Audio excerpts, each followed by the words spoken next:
우리 지역의 시사 이슈를 쉽게 풀어 이야기하는 시간 시사토크 아나운서 서주영입니다. 학령 인구 감소의 여파가 교육 현장 전반으로까지 확산되고 있습니다.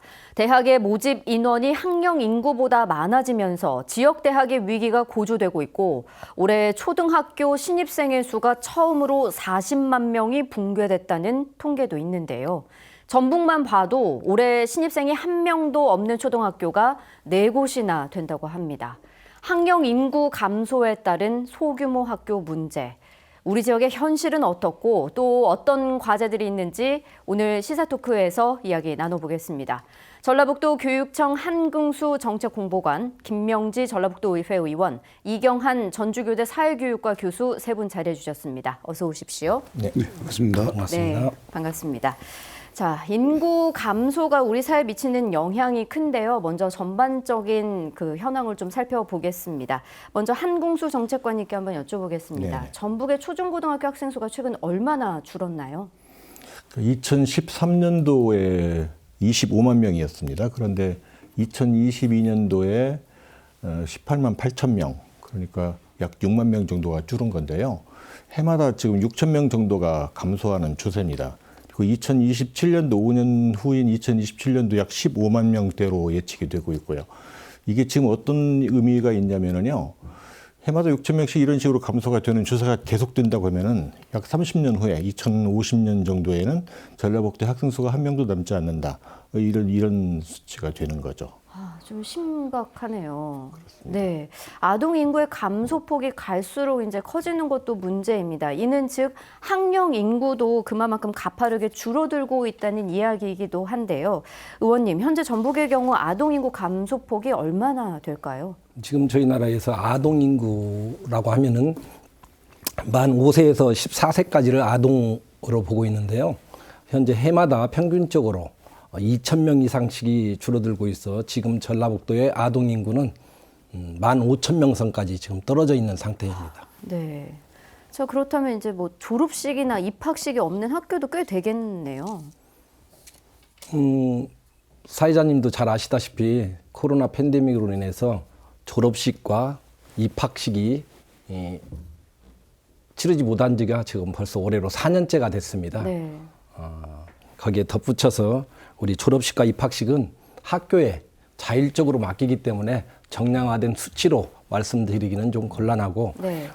입학식, 졸업식 입학하는 학생이 한 명도 없고 졸업하는 학생이 한 명도 없어서 입학식과 졸업식을 못하고 있는 것이 지금 전라북도의 현실이 여실히 보여지는 것 같아 안타깝기만 합니다. 그렇군요. 이제 초중고뿐만 아니라 사실 이제 대학에도 이제 미치게 될 텐데 사실 해마다 이제 신입생 모집에 있어서 고초를 겪고 있습니다. 올해 대학 신입생 현황이 어떻게 될까요, 교수님? 네, 아무래도 이제 초중고 학생 수가 감소하면 당연히 이제 후속 상급 학교인 대학의 진학생도 줄어들 수밖에 없다. 입학 자원이 줄기 때문에 대학의 입학 사정도 녹록지는 않습니다. 특히 이제 지방에 있는 대학들이 갖고 있는 상대적인 어려운 점들은 뭐 전북 지역도 고스란히 안고 있다라고 볼 수 있겠죠. 대체로 이제 수시에서는 6개 대학을 쓰고 있고 정시에서 3개 대학을 쓰기 때문에 대학의 이제 모집 정원이 수시에서는 6대 1을 넘어가야만이 이제 학생이 제대로 찰 수 있다. 그다음에 정시에서는 3대 1을 넘어가야 학생 모집이 원활하다. 이렇게 보는데 전북 지역에서는 이제 전북대학을 제외하고는 대부분 다 3대 1 이하에서 실질적인 미달이다라고 볼 수 있겠죠. 그래서 학생이 한 명도 없는 학과도 이제 나와 발생했고 이런 일이 본다면 전북 지역의 대학들도 상당히 열악하다.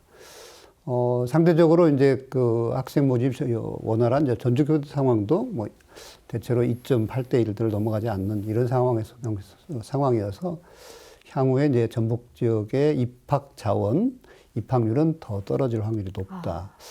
안타까운 점들이 있습니다만 이런 점들을 이제 보완하기 위해서 대학은 이제 자구책으로 외국인 학생들을 유치해서 그 부족한 정원을 채우는 이런 여기에 적극적으로 하고 있거든요. 그래서 중국, 베트남, 뭐 전북대학들은 방글라데시, 파키스탄 이런 지역에서 유학생 모집을 통해서 이제 정원을 충당하는 이런 현실입니다. 네, 그나마 이제 외국인 유학생들로 인해서 이제 학생 충원을 하고 있는 상황인데 이렇게 수치상으로 듣고 보니까 그 심각성이 더 크게 와닿습니다.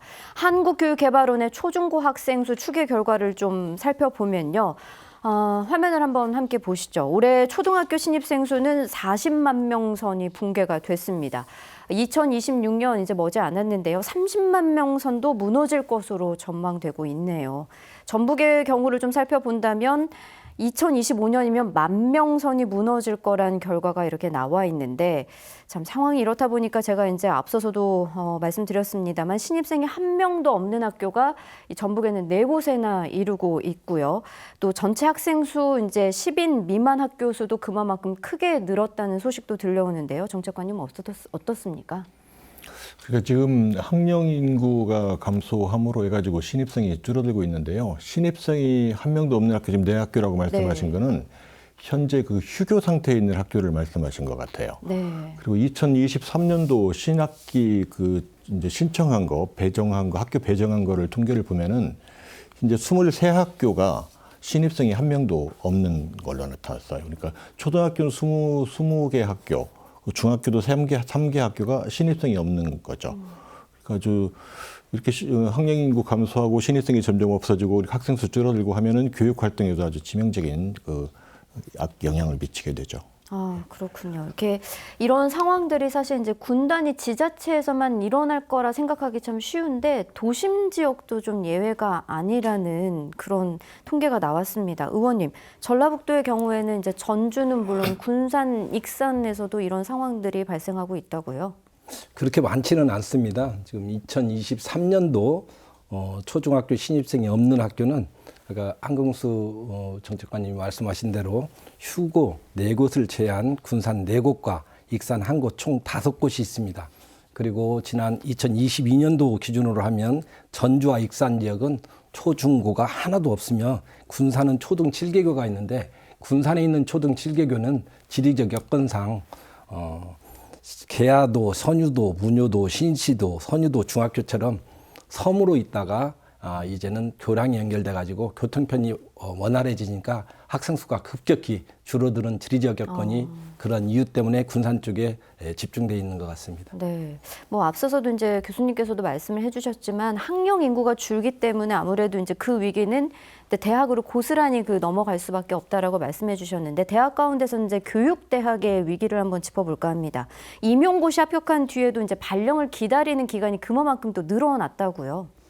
네, 저희 대학 상황입니다만 과거에 이제 저희 대학에 이제 신입생 입학률이 대단히 열기가 높았고 지금은 이제 상대적으로 많이 줄어들었습니다만 전체적으로 이제 임용고시의 비율을 본다면은 전국 단위로 올해 모집한 인원은 3,561명입니다.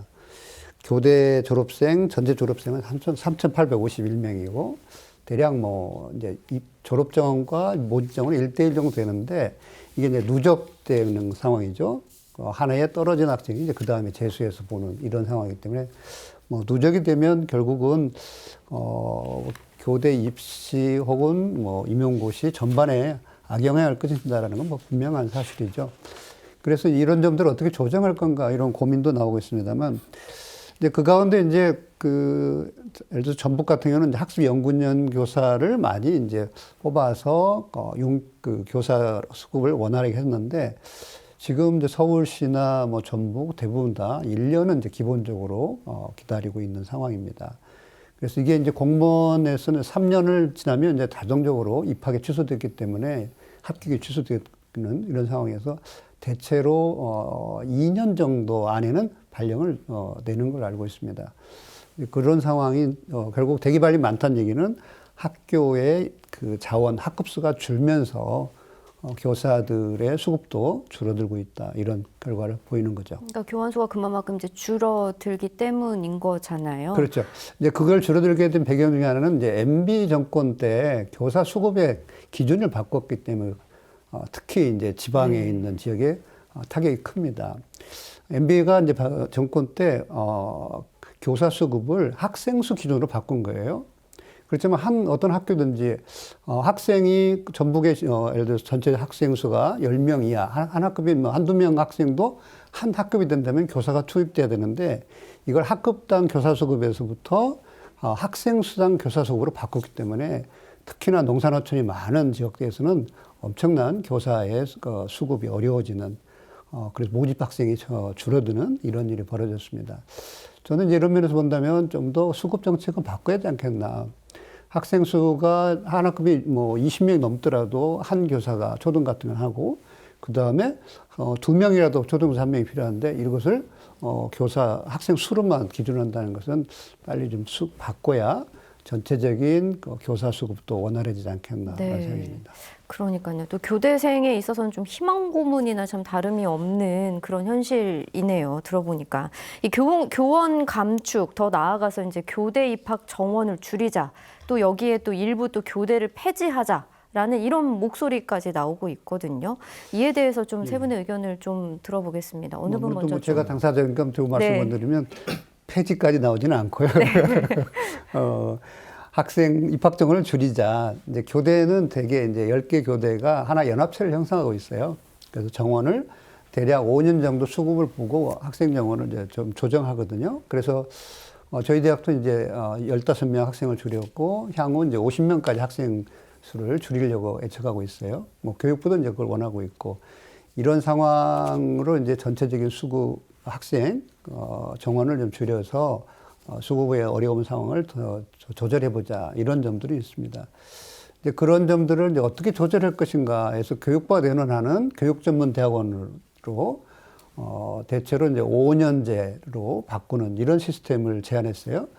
5년제라면 뭐 2+3든 아니면 3+2든 뭐 이런 상황입니다. 일반 학교에서 교양을 하고 그다음에 교대에서 전문 과정을 하게 되는 이런 과정인데 이번에 저희 이제 전국 교대 교수가 한 1000명쯤 됩니다만 전체 회의를 했어요. 그래서 대략 우리들은 이제 5 내지 6년제로 가자. 그러면 4년간 공부를 하고 그다음에 2년 정도를 석사 과정을 통해서 임용고시는 1차, 2차가 있는데 1차 합격자를 대상으로 2년제를 더해서 그 학생들이 충분한 교육을 받으면 그 다음에 의무적으로 발령을 내줘라. 이렇게 이제 제안입니다.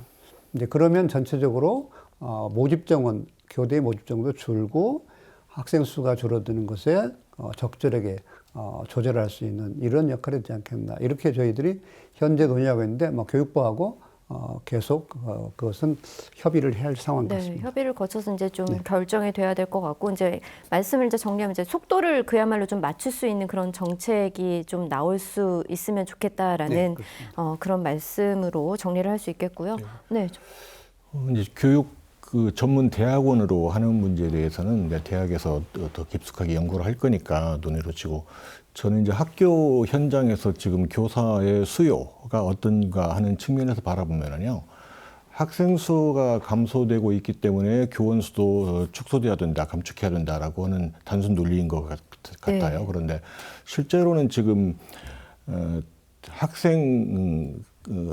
학생들의 그 적정 규모 학급들이 현재도 지금 25명 이상 또는 28명, 30명 가까이 되는 과밀학급들도 많이 있거든요. 네. 과밀학급을 축소하고 현재 교육부에서 적정 규모의 학급이라고 하는 거를 한 25명 정도로 지금 잡고 있는데 교육적 학생들 효과를 위해서는 20명 정도로 낮춰야 된다라고 하는 입장이고요. 그런 점에서 교사가 더 필요하고 또 교사가 학생들에 대해서 1대1의 맞춤형 교육들을 개인의 특성이라든가 수준을 봐서 맞춤형 지도를 해야 되는데 그래서 그런 측면에서 교사 숫자가 수요가 더 필요하다. 그리고 특히 최근에 이제 많이 문제가 되고 있는 기초학력 미달 학생들 이게 이제 아직 실태 파악도 덜 되고 있는 상태잖아요. 그래서 기초학력 문제를 탄탄히 해줘야 되는데 그러기 위해서는 기초학력 전담 교사도 필요하고요. 그래서 뭐 두리교사라고 해서 협력교사들도 필요하고 그래서 사실은 지금 미래교육 체제를 앞두고 교사의 수요가 상당히 많이 필요한 상태입니다. 그래서 지금 성급하게 감축하거나 그런 것들은 좀 적절치 않다. 그리고 그런 점에서 저희가 이제 교육감 협의회 같은 걸 통해서도 교사 수, 정원 수를 조금 더 오히려 확대해달라. 지금 당장에 더 많이 필요한 요소들이 많이 있습니다. 그런 입장입니다.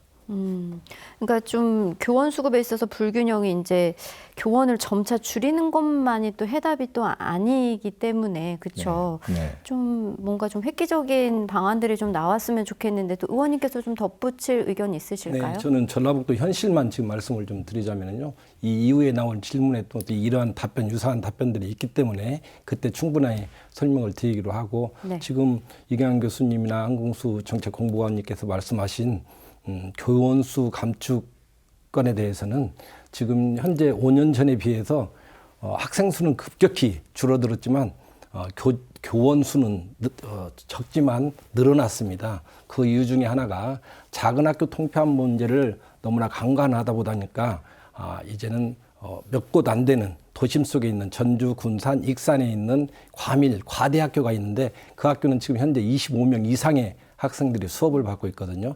그 학교에서 쾌적한 환경 속에서 주어진 교육 과정을 이수하기 위해서는 충분하게 작은 학교 단위 내로 학생 수를 줄여서 교원이 더 증원돼야 한다는 절실한 지금 현장의 목소리들이 있기 때문에 이 교원 감축이나 교직원 감축건에 대해서는 이런 모든 사항들을 고려해서 좀 신중하게 접근할 필요가 있다. 그렇게 사료됩니다. 이제 정책관님께서도 앞서 짚어주셨지만 말씀을 이제 종합해 보면 이제 과밀학급이든 소규모 학급이든 교육 환경 개선에 있어서는 이제 다 필요한 것 같습니다. 이제 특히 이제 소규모 학교를 좀 짚어보자면 말씀하신 대로 이제 기초 학력 수준이 떨어질 수밖에 없는 교육 환경에 놓여 있다라는 그런 의견이 있거든요. 이에 대해서 좀 먼저 교수님께서 답변을 좀 해주신다면요. 네, 소규모 학교의 이제 기초학력 수준 미달은 심각한 상황이죠. 지금 이제 전라북도의 기초학력 미달이 전국에서 가장 높은 이런 수준이고요. 특히나 이제 그 전주, 익산, 군산, 35다는 군 단위 지역에서 기초학력이 대단히 낮게 나오는 이런 문제가 발생해 있습니다. 그런데 그런 문제들은 결국은 기초학력 미달이라는 것은 단순히 학생의 문제는 아니고요. 그 지역사회 전반의 문제거든요. 왜냐하면 경제 능력이라든가 이런 것들이 이제 약화되면서 부모의 변인이 약하다. 자녀의 학력은 결국 학교도 중요한 메커니즘이 되지만 결국은 부모의 그 에이전트 역할이 중요한데 그런 점에서는 부모 역할의 상대적인 약화 이것이 결국 학교 교육에서 동기부여 약화, 전체적인 학력의 저하로 나타난다. 특히 이제 소규모 학교는 저는 그래요. 학생이 이제 지역사회를 다 떠나서 학생 입장에서 본다면은 그 학생이 지금 10명 이하가 대략 23개교가 넘어가는 이런 추세잖아요. 그러면 초등학교 같은 경우는 한 학급에 1.5, 6명 된다는 얘기고요. 중학교 간다면은 한 반에 2-3명 된다는 얘기죠. 2-3명은 그래 괜찮습니다. 초등 같은 경우는 한 반에 한 명인 학생들, 이게 학생이 1년 내내 혼자 공부해 보세요. 한 학년이죠. 한 학년에 한 명. 한 학년에 한 명이니까 한 학급에 한 명이 결국이요. 근데 학급이 하나밖에 없으니까. 이제 그러면 그 학생들의 경쟁력 그리고 사회성 모든 면에서 저는 열악하다고 봅니다. 그러면 그 학생을 중심으로 본다면은 좀 더 함께 어울릴 수 있는 기본적인 여건은 돼야 된다. 그럼 어울릴 수 있는 여건이 얼마 되는가? 저희 교육학에서는 기본적으로 10명 이야기를 합니다. 그래서 특히나 한 3명씩 한 3모듬 정도는 돼야 같이 경쟁도 하고 과제도 함께 하고 협력도 하고 이런 작업들을 하는데 이게 이제 저는 어른들의 일정 부분 반기도 있다고 봐요. 이게 이제 학생이 주는 게 지역사회 문제지 학교 문제는 아니거든요. 학교는 결과로 나온 거지. 그러면 지역이 열악하다라는 점, 뭐 취업의 기회라든지 경제 여건이라든지 사회 문화적 여건 이런 점들이 약하니까 결국 그 모습이 학생의 결과로 투영돼서 학교에 드러나 있는 거지. 저는 그런 면에서 조금 더 규모의 학생 모집 단위는 필요하다. 이제는 너무 작은 학교는 아름답지 않습니다. 그 학생은 결국은 사회적 루저가 될 확률이 대단히 높습니다. 그래서 초등에서 한 명 혼자 공부하는 학생, 그러면 그 학생은 예를 들어서 교사 대 학생 비율이 1:1 있잖아요. 그럼 전 세계에서 가장 높은 비율이죠. 좋은 교육. 그좀 학력은 안 올라가죠. 왜 그럴까요? 이게 동기부여가 안 되기 때문에 그렇습니다. 이제 그런 면에서 저는 소규모 학교의 문제는 단순히 학교에 투영된 결과물이지 그 뒤에 여건의 메커니즘들을 서로 한다면 조금 더 이제는 학생들이 협력과 경쟁과 그리고 적절한 그 학습에 동기를 부여받을 수 있는 이런 여건은 필요하다. 이제 그런 면에서 네, 주장하고 싶습니다. 사회성에 높아지기 위해서는 아무래도 이제 경쟁 상대가 없다 보니까 그렇죠. 그렇죠. 네. 참 답답한 현실이지 않을 수가 없는데요. 전주 네. 이제 부안의 오복 초등학교 같은 경우 이제 한 학급에 한 명 학생이 1년 내내 학교로 온다고 생각해 보세요. 걔가 그 학생이 어떤 활동을 하겠어요? 체육 활동을 하겠어요? 음악 활동을 하겠어요? 그럼 선생님하고 하루 종일 하는데 과외나 똑같잖아요. 그러면 교사의 동기도 약해지는 거예요.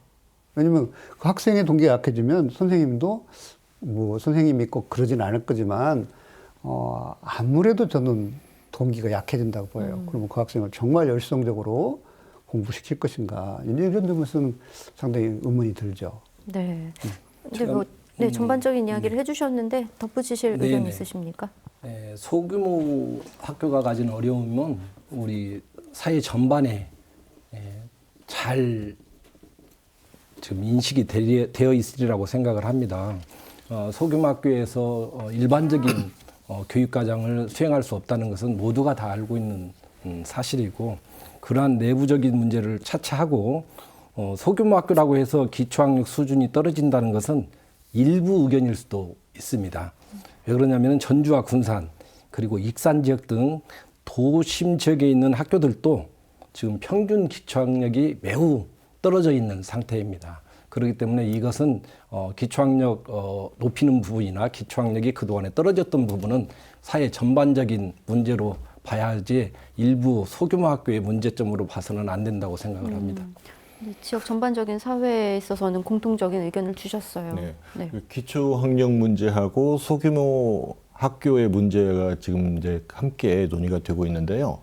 우선 그 기초학력 문제만 잠깐 짚으면은 저도 소규모 학교가 특별히 더 기초학력이 미달돼 있다, 떨어졌다라고는 객관적인 자료는 저도 잘 모르고 있거든요. 네. 그런데 만약에 이제 그렇다고 한다면은 소규모 학교에서 교사 대 학생이 1대1 수준에서 가르치고 있으면 학생들의 기초학력 수준이 어떤 식인가를 충분히 파악할 수 있음에도 불구하고 낮다는 것들은 소규모 학교가 가지고 있는 그 학습 동기 같은 것들이 취약하다 이렇게 이제 유추할 수는 있겠죠.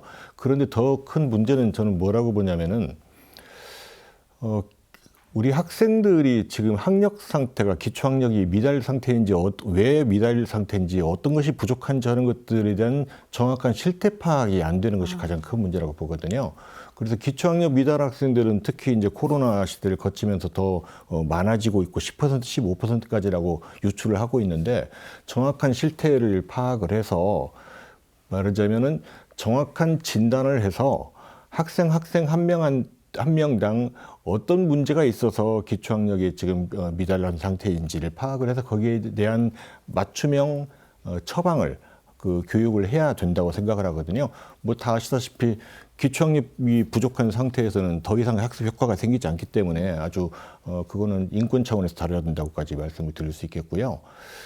또 하나는 이제 사실은 기초학력이라고 하지만은 초등학교 넘어가서 중학교까지 넘어가고 그러면은 기초학력을 단순히 읽기하고 셈하고 이런 수준에서는 이제 기초학력을 말하기보다는 다음 학습을 해나갈 수 있는 전 단계의 토대가 갖춰져 있나 아닌가를 이걸 봐야 되거든요. 그래야 그 다음 단계로 나아갈 수 있기 때문에 기초학력의 개념도 조금 더 확대시킬 필요도 있을 것 같고요. 그래서 실태 파악을 위해서 진단 검사를 할 필요가 있다. 그래서 교육청에서는 지금 전체적으로 기초학력 진단검사를 할 수 있는 도구를 지금 개발을 하고 있고 전체적으로 진단검사를 할 생각을 하고 있습니다.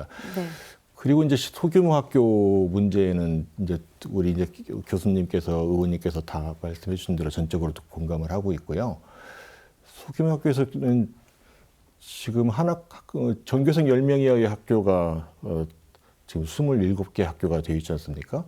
그러니까 한 학급은 말할 것도 없고 전교생이 그런 수준이니까 정상적인 교육 활동을 해나가기가 어렵죠.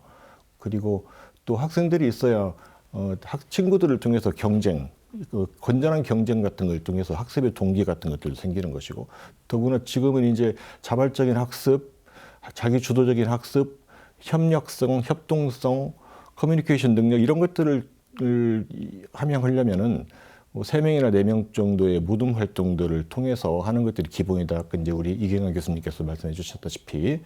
그런데 그 한 학급에 그 정도도 편성이 안 되는 것 가지고는 뭐 사회성은 말할 것도 없지만은 교육 활동 자체를 기본적으로 할 수 네. 없기 때문에 네. 그 문제는 좀 시급하게 적극적으로 대처해야 된다 이렇게 보고 있죠. 네, 좀 면밀히 좀 파악해서 개선 방안을 좀 찾아야 한다는 필요성은 분명한 것 같습니다. 그렇다면 이제 소규모 학교에 대해서 저희가 이제 이야기를 나누고 있지만 여기서 좀 과밀 학급의 반대로 이제 또 과밀 학급의 또 문제점도 한번 짚고 넘어갔으면 좋겠거든요. 과밀 학급에 있어서는 어떤 문제점이 좀 심각하다고 보시는지요, 이 교수님?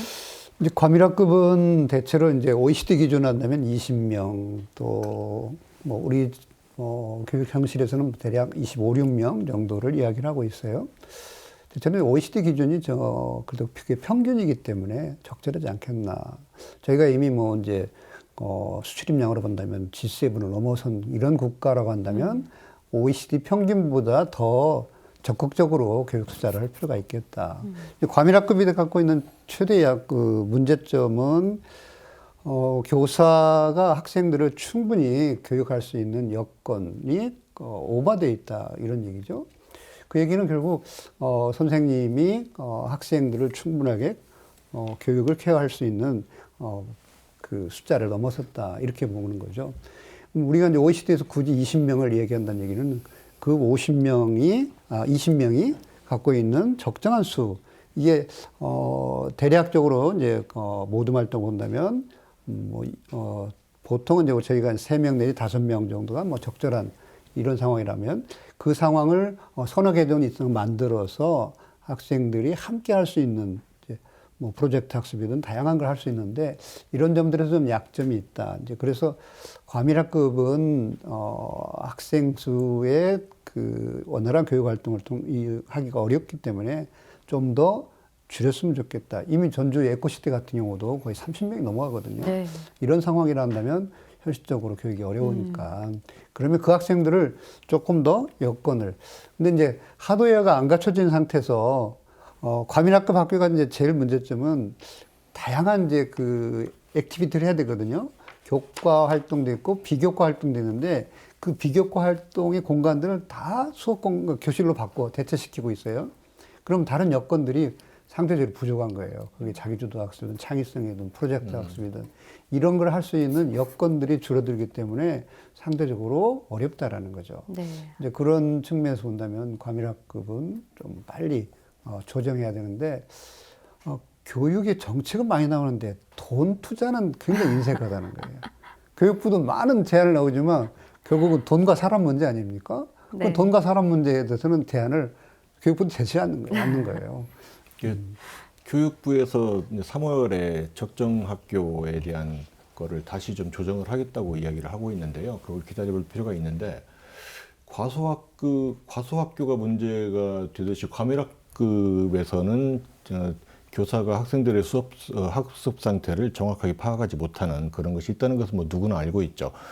그 문제가 있다는 것이 아니라 그걸 어떻게 해결하느냐는 그 해법에서 자꾸 이제 걸리고 있는데요. 일단 교육부에서 적정학교라고 하는 거를 한 학급당 25명 이상으로 보고 있는 거를 20명 정도로 낮춰주는 게 필요하죠. 그 기준이 낮춰지면 학교의 신설 문제들이 가능해지는데 지금은 과밀학교 문제 도시에 특히 이제 아파트 밀집 지역들 신도시 쪽에 과밀학교들이 생기고 있는데 과밀학교를 해소하려고 해도 그러려면 교실이 더 많아져야 되는데 교실을 짓는 것도 증축도 할 공간이 없고 그래서 이제 모듈러 그 교실을 만들고 있는데 그 할 공간도 지금 다 포화 상태입니다. 그러니까 더 이상 하면은 운동장이라든가 이런 비교과 활동을 할 수 있는 공간이 없어지는 거거든요. 결국은 이거를 근본적으로 해결하는 문제는 지금은 신설 문제죠. 그래서 신설 문제, 증축 문제 하는 건데 신설이 그 교육부의 중투심 같은 데에 걸려가지고 전혀 진전이 안 되고 있어요. 지금 지역별로 그 시급한 현안들을 가지고 있음에도 불구하고 그렇게 안 되니까 학교 학군을 멀리 가거나 또는 가까이 하기 위해서 28명이 그 학급당 28명이 넘는 학교에 30명이 넘어도 가까운 데 배치를 해달라고 하는 요구도 있고 기존에 있는 학교에서는 더 이상 받을 수 없다는 것도 있고 이렇거든요. 그래서 학교 신설 문제를 풀 수 있도록 교육부하고도 저희가 적극적으로 말씀을 드리고 있고 그렇게 또 그런 점에서는 이제 그 특별자치도에서 교육 특례로서 우리 전라북도 자치적으로 그 학교 신설 문제 같은 것들을 풀어갈 수 있는 그 길이 좀 열리지 않을까 하는 식에서 또 기대도 좀 하고 그렇게 네. 하고 있습니다. 참 각 학교들의 이제 학습 균형, 뭐 소규모건 과밀학급이건 학습 균형이 좀 깨지고 있는 이 상황에서 정책들은 참 터덕거리고 있는 게 참 안타깝기만 하네요. 소규모 학교든 과밀 학교든 그 학교에서 이제 근무하는 교원들의 또 어려움도 또 나름 또 고충이 있을 거란 말이죠. 뭐 수업 실수라든지 행정 업무 부담에 있어서라든지 이거에 있어서도 의견을 좀 내주시면 좋을 것 같습니다. 제가 먼저 말씀드릴까요? 자, 표를 하나 준비해 왔습니다. 수업 실수와 행정 업무 부담 등에 대한 것은 잘 생각해 보셔야 할 문제인 것 같습니다. 현재 초등학교 교사들은 오롯이 한 반을 책임지며 수업하고 있고 중학교와 고등학교는 과목별 수업을 하고 있습니다. 이 표에 나와 있는 것처럼 도내 100명 이하 학교 교원 및 교직원 1인당 학생 수 비교표인데요. 도내 100명 이하 학교면 거의 전라북도 700개 학교의 반절 정도를 차지하고 있는 학교 숫자입니다. 거기에다가 또 전주, 군산, 익산을 제외하면 거의 80% 이상이 100명 이하인 학교이거든요. 여기에서 지금 초등학교 같은 경우는 교원 1인당 학생 수가 3.87명입니다. 중학교가 3.07명, 고등학교가 3.41명. 여기에 수반되는 교직원까지 합쳐지게 되면 2.21명이 초등학교, 2.23명이 중학교, 2.20이 고등학교입니다. 과연 지금 현장에서 나오는 목소리처럼 수업 실수의 부담을 말하는 것인지 아니면 행정 업무 부담을 말하는 것인지 그 부분이 지금 모호합니다. 만약에 행정 업무 부담이라고 하면 우리가 2016년부터 시행됐던 전라북도 교육청 공문서 감축에 관한 조례를 선생님들이 부담스러워하는 공문을 줄이는 일을 지금 하고 있기 때문에 이러한 것들을 지속적으로 줄여나가는 것으로 알고 있고 이러한 문제들을 충분히 검토해서 소규모 학교 선생님들의 업무 부담을 경감시켜야 할 것으로 생각됩니다. 네. 혹시 또 붙여주실 의견 요즘에 있으실까요? 대해서는 소규모 학교 이제 수업 실수, 행정 부담, 학교 규모가 크든 작든 학교 업무는 똑같거든요. 그래서 아마도 이제 작은 학교들이 행정 업무 부담이 많을 거다. 뭐 이런 것은 뭐 분명한 것 같습니다. 그러면 이제 큰 학교는 선생님이 많으니까 업무 분장을 나눠서 할 수 있지만 정말 미니 학교에서는 몇 명의 선생님이 다 해야 되는 이런 점들의 행정 부담이 있고요. 교사들이 여전히 계속 주장하는 것은 행정 업무가 많다라는 거잖아요. 공문 처리하는 게 많다라는 얘기고요. 이제 그런 공문 처리가 많다 보니까 당연히 초등 같은 경우는 한 선생님이 한 학급을 오로지 수업을 하는데 그걸 자율학습 시킬 수밖에 없는 이런 상황도 빚어질 확률도 있다라는 거죠. 그러면 그런 행정 업무에서 가장 많은 일들, 선생님, 저는 이제 뭐 요즘 그 초중고 교사들이 대학 교수같이 해달라 이렇게 요구하잖아요. 그 요구 조건이 뭐냐면 행정 업무는 행정실에서 그리고 교사는 가르치는 일에 서로 전문 영역을 나눠주라 이렇게 하는 거니까 저는 뭐 그 점에서는 바람직하다고 봅니다. 뭐 외국의 초중학교도 다 그렇게 하고 있고요. 이제는 이제 우리가 뭐 G7 국가 이상의 수준을 갖고 있다면 해야 되죠. 이제 그런 점에서 행정 업무를 빨리 줄여야 될 것들 같고요.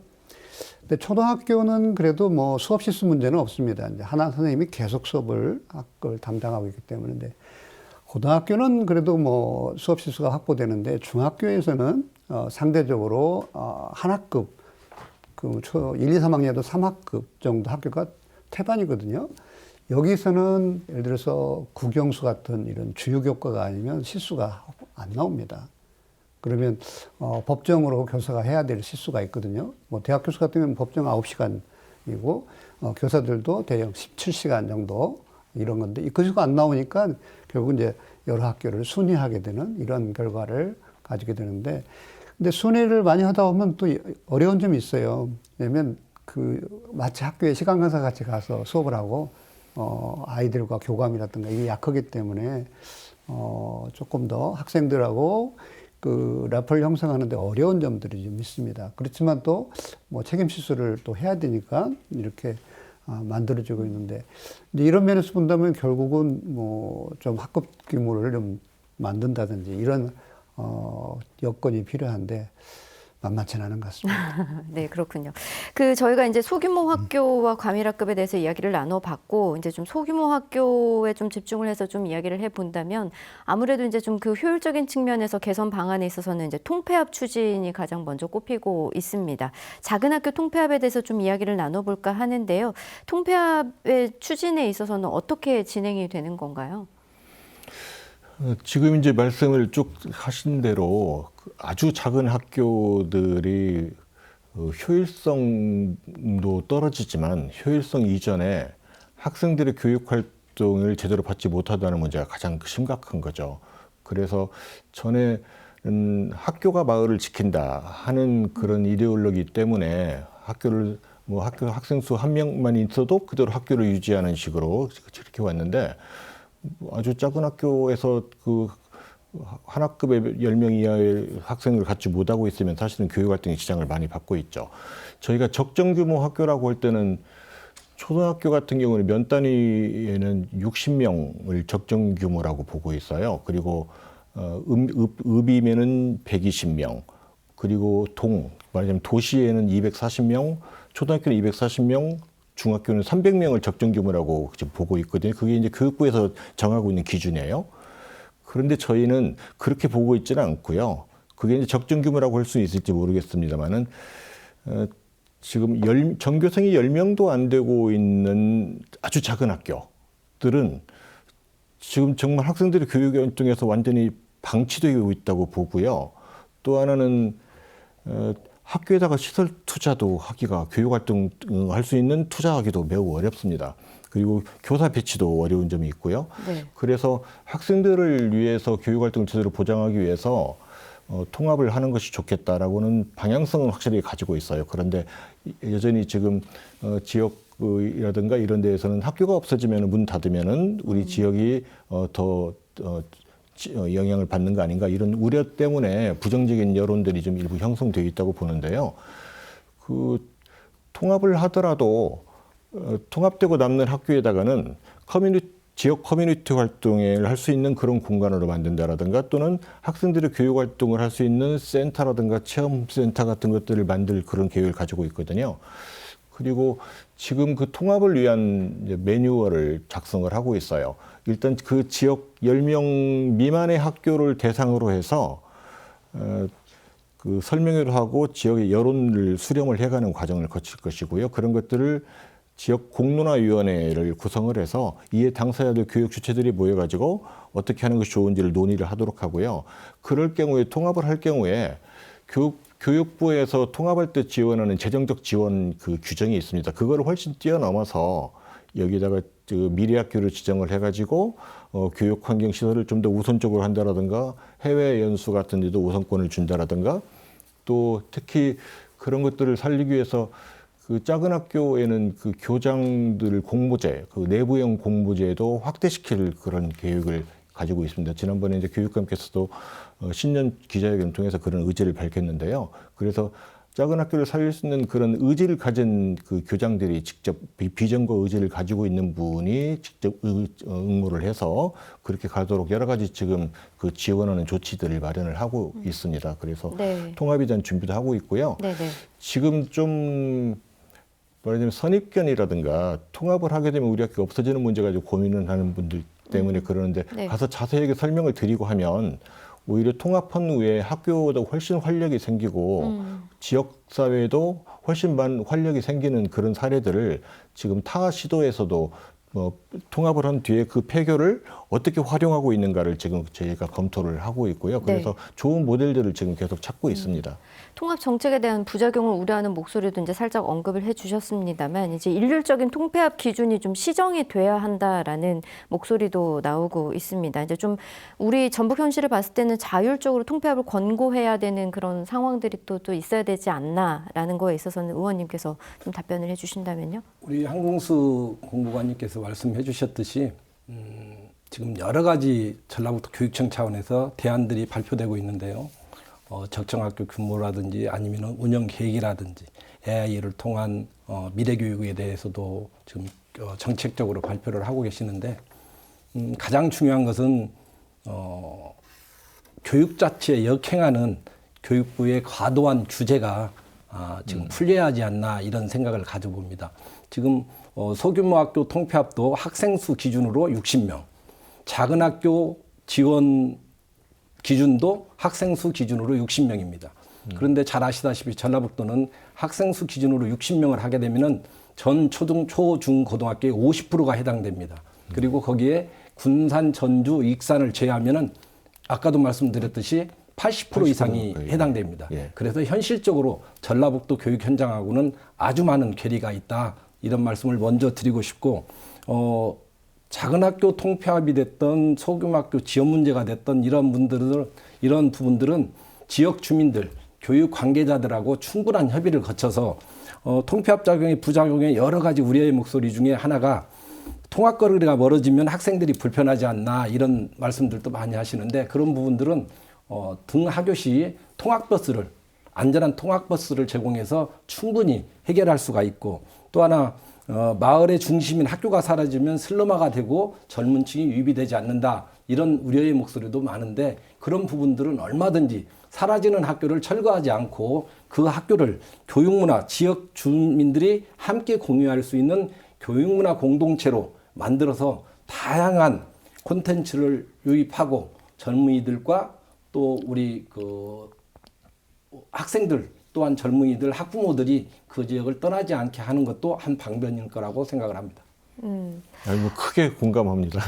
교육위원장님께서 네. 거기다 아주 고민을 많이 해오셨기 때문에 예. 아주 적절한 대안을 해법을 제시를 한 걸로 생각을 합니다. 네, 뭐 적정 규모 학교 육성에 있어서도 이제 또 앞서 또 말씀을 해주셨고 이제 또 최근 또 전라북도 교육청에서도 그런 로드맵을 내놓았거든요. 이제 열악한 교육 환경을 개선하고 이제 차별 없는 학습권 보장을 위해서 여러 가지 이제 대책들이 나오고 있는 가운데 좀 마지막 좀 발언을 좀 들어볼까 합니다. 교수님 먼저 좀 해주실까요? 네, 소규모 학교가 갖고 있는 어려움들, 저희들은 익히 다 알고 있습니다. 저는 여기서 조금 더 표현을 쓴다면 초미니 학교라는 표현을 쓰고 싶어요. 초미니 학교는 대략 10명 이하 전교생, 이런 학교에 대해서는 이제 학생 입장에서 고민을 좀 해볼 필요가 있겠다. 그래서 그 학생이 정말 우리 사회의 리더로서 잠재 역량을 발휘할 수 있도록 여건을 만든다면 그것은 지역사회 교육 그리고 어른들의 몫이라고 봅니다.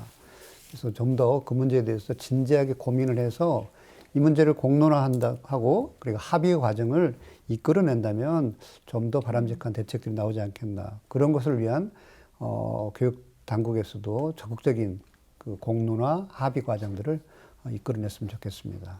네. 감사합니다. 혹시 또 마무리 말씀 짧게 해주실까요? 네. 예. 그 소규모 학교 문제 해결하는 데는 교육 주체들의 동의가 아주 중요하죠. 그래서 학부모, 학생, 나아가서 지역 주민들까지요. 이 문제를 학생의 관점에서 우리 학생들에게 올바른 제대로 된 교육을 시키기 위해서 어떻게 가야 될지를 함께 고민한다면은 그렇게 어렵지 않게 또 풀어갈 수 있지 않을까 그렇게 생각을 합니다. 네. 학교는 작은 사회라는 말이 있습니다. 이 밝은 미래를 위해 우리 아이들이 좋은 환경 안에서 건강한 사회 구성원으로 자라나는 것이야말로 정말 중요하겠죠. 모두의 관심과 지혜 속에서 좋은 방안이 나오길 기대해 보겠습니다. 함께해 주신 여러분 고맙습니다. 고생하셨습니다. 네. 저희가